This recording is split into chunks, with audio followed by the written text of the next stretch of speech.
स्वागत सर्वांचे आपल्या मॅथ्स पंढरी या यूट्यूब चॅनलमध्ये। आज आपण सरळ व्याज या घटकाला सुरुवात करूया। ईटी अभ्यासक्रमातील अति महत्त्वाचा हा घटक। सुरुवातीला आपण काही बेसिक कन्सेप्ट यातल्या जाणून घेऊया। तत्पूर्वी आपण जर चॅनलवरती नवीन असेल तर नक्की चॅनलला सबस्क्राइब करा for the next update for the next video, जेणेकरून तुम्हाला इथून पुढचा सिलेबस सुद्धा त्याचे अपडेट्स तुम्हाला लवकरात लवकर प्राप्त होतील। तर चला सुरुवात करूया। सुरुवातीला आपण हा कर्ज हा जो घटक आहे तो समजून घेऊया। आपण खूप वेळा ही कन्सेप्ट ऐकलेली असते। कर्ज एखाद्या बँकेकडून घेणे, पतसंस्थेकडून घेणे किंवा कर्जाऊ रक्कम दुसऱ्याला देणे, त्याला आपण कर्ज म्हणतो। पहा, कॉम्प्युटर किंवा टीव्ही तसेच घर किंवा शेत इत्यादी विकत घेणे कोणत्या कामासाठी आपण घेऊ शकतो असं काही नाही।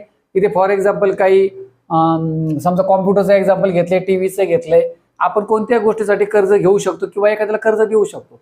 लग्न समारंभ असेल, उच्च शिक्षण असेल इत्यादींसाठी आपल्याजवळ मोठी रक्कम नसेल तर बँका, सहकारी पतपेढ्या इत्यादी संस्थांकडून मोठी रक्कम ती रक्कम परत करण्याच्या अटीवर मिळू शकते, अशा रकमेला कर्ज असे म्हणतात। परत करण्याच्या अटीवर आपल्याला ती रक्कम परत करावी लागते, त्याला कर्ज असे म्हणतात। आपण घेतलेले कर्ज परत करताना घेतलेल्या रकमेपेक्षा काही जास्त रक्कम द्यावी लागते। त्या जास्त किंवा जादा रकमेला सरळ व्याज किंवा व्याज असे म्हणतात। रक्कम आपण कर्जावर घेतो, देताना मात्र तेवढीच रक्कम देत नाही, जास्तीचा परतावा आपण समोरच्याला देत असतो। ती जी काही जास्तीची रक्कम आहे त्यालाच सरळ व्याज म्हणतात किंवा सिंपली आपण व्याज असे म्हणतो। चला आपण पुढचा पॉइंट पाहूया। कर्ज म्हणून घेतलेल्या रकमेला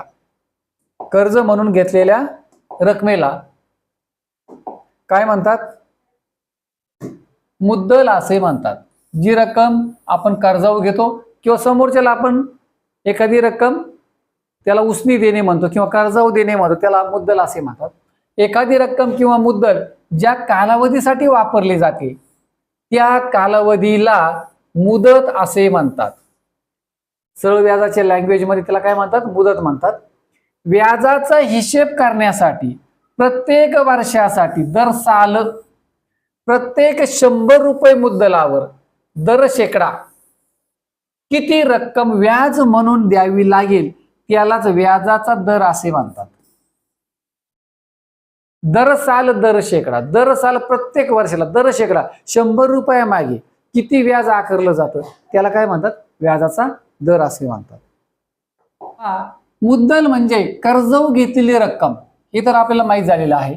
आणि व्याज म्हणजे मुद्दल अधिक व्याज मिळून होणाऱ्या रकमेला रास असे म्हणतात। आपण ते सूत्र पुढे घेतलेलं आहे। या ठिकाणी त्याची मी पुढची इमेज त्या ठिकाणी दाखवलेली आहे। एखाद्या मुद्दलाचे सरळ व्याजाने काही मुदतीमध्ये मुद्दला एवढेच व्याज झाल्यास त्याची रास मुद्दलाच्या दुप्पट होते, त्यास मुद्दलाची दामदुप्पट झाली असे म्हणतात। दामदुप्पटीवरचे आपण काही एक्झाम्पल्स घेणार आहोत, कशा पद्धतीने शॉर्टकट ट्रिकने आपण ते सोडवले जातात ते आपण पाहणार आहोत। आता पहा, या ठिकाणी जे बेसिक फॉर्म्युलेज आहेत ते मी या ठिकाणी दिलेत। सुरुवातीला सरळ व्याजाचं सूत्र, त्याला शॉर्टकटली चा वापर केला जातो। मुद्दल दर वर्ष यांचा गुणाकारील अंशामध्ये छेदामध्ये 100। इथे शॉर्टकट ट्रिक अशी लक्षात ठेवू शकता, कदम भागिले 100। कदम आडनाव असतं पहा बऱ्याच लोकांचं, कदम भागिले 100। क म्हणजे काळ, वर्ष, द म्हणजे दर, दसादसे यामध्ये दिला जातो, म म्हणजे मुद्दल। आता मुद्दल काढायची असेल तर पहा, 100 गुणिले सरळ व्याज भागिले द गुणिले क। पहा, म काढायचा आहे ना तर द गुणिले क छेदामध्ये येईल। आता अंश नेहमी समान राहणार आहे। तुम्हाला दर काढायचा आहे तर म आणि क येईल पहा खाली। तुम्हाला कालावधी क काढायचा आहे, म आणि द छेदामध्ये येईल, अंश मात्र समान असणार आहे। 100 गुणिले सरळ व्याज किंवा सरळ व्याज गुणिले 100। चला आपण पुढचा फॉर्म्युला पाहूया।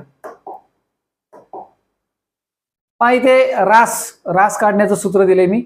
मुद्दल अधिक सरळ व्याज बरोबर रास म्हणतो आपण त्याला। मुद्दल आपण कर्जावर घेतो, जास्तीचा परतावा बँकेला त्याला सरळ व्याज म्हणतात।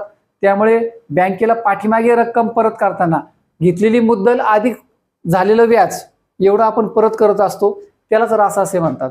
किंवा बँकेमध्ये आपण रक्कम डिपॉझिट म्हणून टाकली किंवा काही फिक्स अमाऊंट टाकतो आपण ठराविक कालावधीसाठी, तेव्हा टाकलेली अमाऊंट जी आहे, बँकेत डिपॉझिट केलेली अमाऊंट कालावधी संपल्यानंतर ती आणि अधिक व्याज आपल्याला मिळत असतं, तेव्हा ते जे काही मुद्दल अधिकचं व्याज आपल्याला मिळतं, ती झालेली एकूण रक्कम म्हणजेच काय, रास असेल.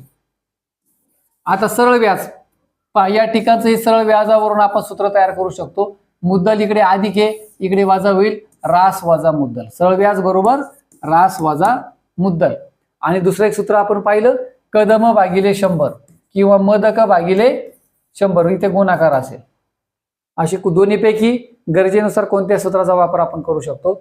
आता मुद्दल बरोबर हे पहा, इथल्याच मुद्दलचं याच पहिल्या सूत्रावरून हे दोन सूत्र तयार केलेत. आता मुद्दल बरोबर व्याज इकडे अधिक वजा होईल रास वजा व्याज.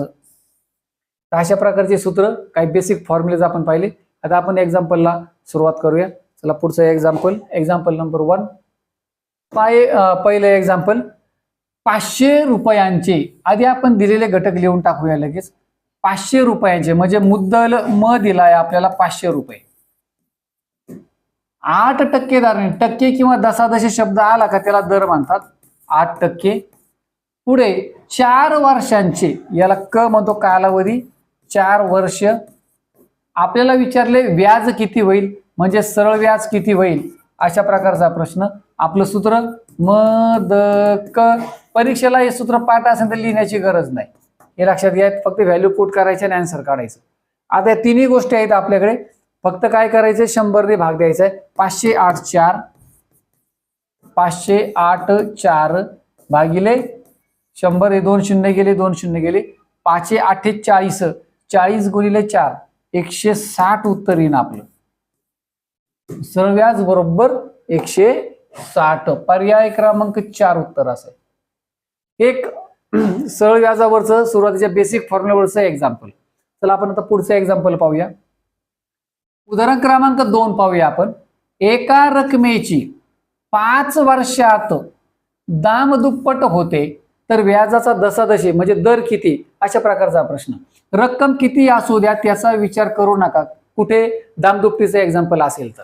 पहा काय करायचं आहे, अशा एक्झाम्पल मध्ये आपल्याला दर काढायचा आहे. काम फार सोपं आहे.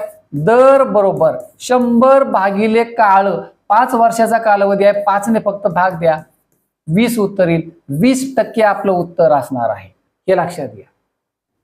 उदाहरण क्रमांक 3. दशादशे 12 रुपये सरळ व्याजाने श्याम 800 रुपये उसने देतो. दशादशे 12 म्हणजे दर दिलाय आपल्याला 12%. 800 रुपये उसने देतो, त्याला मुद्दल म्हणतात. 800 रुपये मुद्दल झाली.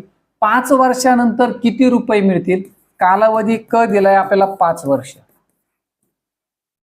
आता किती रुपये मिळतील त्याला 5 वर्षानंतर, म्हणजे या ठिकाणी रास काढावी लागणार आहे, कारण त्याला त्याची मुद्दल तर मिळणार आहे, अधिक त्यातून पुन्हा अधिकचं व्याज मिळणार आहे. मग रास काढायचे असेल ना तर सरळ व्याज माहित असतं, फार गरजेचं असतं. आधी आपण सरळ व्याज काढूया. कदम भागिले 100. आपल्याकडे तिन्ही घटक आहेत.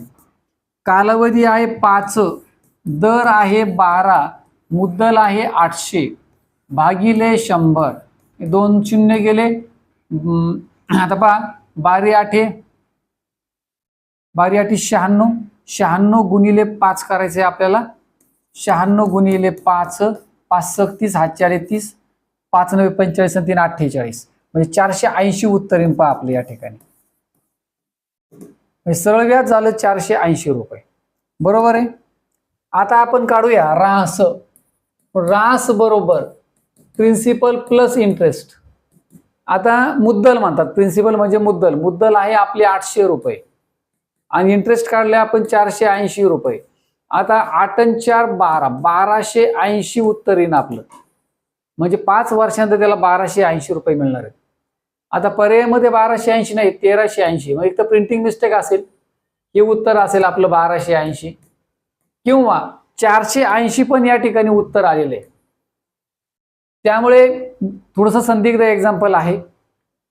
परीक्षेला 480 ला क्लिक करू शकता, कारण तो ऑप्शन आपल्याकडे आहे, म्हणजे क्लिअर नाहीये. आणि जर रास पाहिजे असेल तर 1280 पण आपण या ठिकाणी घेऊ शकतो. असं जर काही कन्फ्युज एक्झाम्पल असेल त्याचे मार्क मिळून जातात मॅक्झिमम टाइम्स. तर आता एक्झाम्पल नंबर आपण 4 पाहूया. दर साल 18% सरळ व्याजाने टक्के शब्द आला किंवा दर साल दर शेकडा शब्द आला तर नेहमी लक्षात घ्या तो दर असतो. तर आपण या ठिकाणी द घेऊया. आपल्याकडे दर आहे 18%. सरळ व्याजाने 10,000 रुपये गुंतवले, मुद्दल आहे ती आपली 10,000 रुपये. दर महिन्याला किती व्याज मिळेल, महिन्याला व्याज किती मिळेल, आधी आपण वर्षाला काढूया. दर साल क घेऊया आपण 1 वर्ष आणि व्याज काढूया आपण वर्षाकाठी व्याज काढूया स बरोबर. नंतर महिन्याचा विचार करूया. स बरोबर आता सूत्र लिहिण्याची गरज नाही, पाठ आहे आपलं. म द क, म 10,000, दर आहे 18, कालावधी आहे 1 वर्ष भागिले 100. 5 शून्य गेला, शून्य गेला, 100 गुणिले 18, उत्तर आलं 1800 रुपये. 1800 रुपये व्याज 1 वर्षाला मिळते. आपल्याला महिन्याला काढायचे म्हणजे याला 12ने भाग द्यावा लागेल आणि म्हणून याला जर आपण 12ने भाग दिला तर पहा 12 एके 12, 12 एके 12, 6 उरले 12 पंचे 60 आणि वरचा शून्य म्हणजे 150 रुपये आपल्याला या ठिकाणी महिन्याला व्याज मिळेल, हे लक्षात घ्या. पर्याय क्रमांक 3 उत्तर येईल. नेक्स्ट एक्झाम्पल, उदाहरण क्रमांक 5. एका ठराविक रकमेची एक ठराविक दराने रक्कम ठराविक दर ठराविक 4 वर्षांचे सरळ व्याज 160 रुपये आहे. 4 वर्षांचे सरळ व्याज 160 रुपये आहे. त्याच्या दुप्पट रकमेवर आता रक्कम दुप्पट केली, त्याच दराने दर तोच आहे परंतु 2 वर्षात सरळ व्याज किती. आता पहा 4 वर्षाचं व्याज 160 रुपये आहे, रक्कम दुप्पट केली. रक्कम जर दुप्पट केली आपण वर्ष तेच ठेवूया, दर तोच आहे वर्ष पण तेच ठेवूया आपण. रक्कम दुप्पट केल्यामुळे व्याज दुप्पट होईल, 160 ची दुप्पट 320 रुपये बरोबर. या दुप्पट रकमेचा आपण विचार केला, दुप्पट रकमेचा. आता पुढे दर तोच ठेवला परंतु 2 वर्षात हे 4 वर्षाचं व्याज आहे. आपल्याला रक्कम दुप्पट केल्यानंतर 4 वर्षाचं व्याज आपण 320 घेतलंय परंतु तिथे 2च वर्षाचं विचारले, पुन्हा याची निमपट करावी लागेल आणि म्हणून 2 वर्षातील व्याज बरोबर 320 ची परत निमपट 160 रुपये आणि म्हणून पर्याय क्रमांक 2 उत्तर येईल आपलं. चला उदाहरण क्रमांक 6 पाहूया.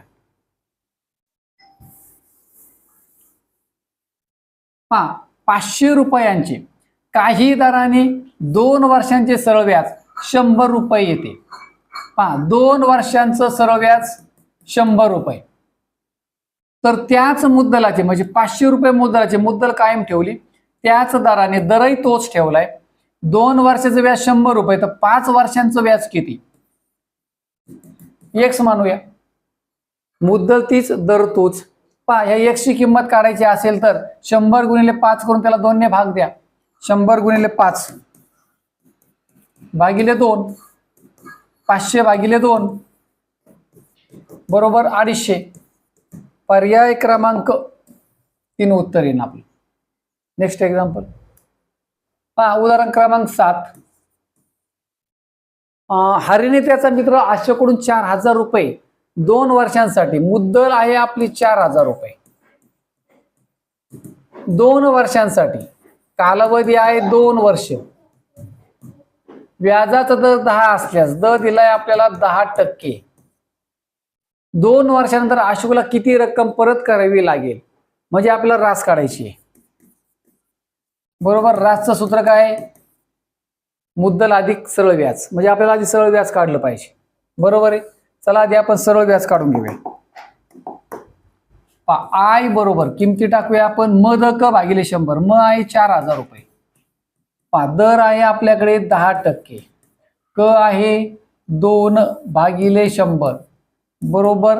हे 2 2 शून्य गेले, 10 चौक 40 किंवा 4 एके 4 हे 2 शून्य आले, 400. 400 गुणिले 2 800 आणि म्हणून सरळ व्याज आहे आपले 800 रुपये.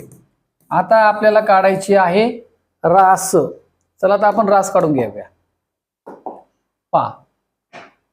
इथे मी रास काढतो.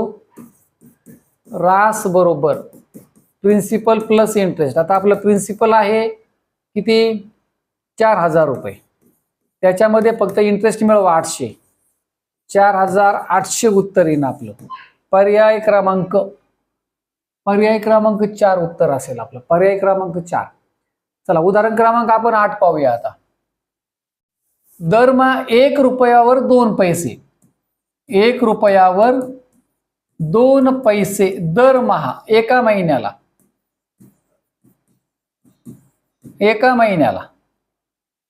हे लक्षात घ्या. या दराने 13,200 रुपये मुद्दलाचे 2 महिन्यांचं सरळ व्याज काढायचे. इथे 2 महिन्याशी संबंध आलेला आहे. मग एका महिन्यात 1 रुपयाला 2 पैसे, तर मग 2 महिन्यामध्ये या 1 रुपयाला किती व्याज मिळेल? 1 रुपयाला एका महिन्याला 2 पैसे, मग 2 महिन्याला 4 पैसे. कितीवर? 1 रुपयावर. 1 रुपयावर 4 पैसे किती? 2 महिन्याला. मग 1 रुपयाला जर 4 पैसे, तर 13,200 रुपयावर 13,200 रुपयावर किती पैसे? बरोबर आहे. आपल्याला काय करावं लागेल? याला 4 ने गुणावं लागेल. 13,200 गुणिले 4, 0 0 4 2 8 4 3 12, हातचाला 1 4 1 4 आणि 1 5, 528 किंवा 52,800 पैसे येतील. सॉरी, रुपये नाही, पैसे येतील आपले.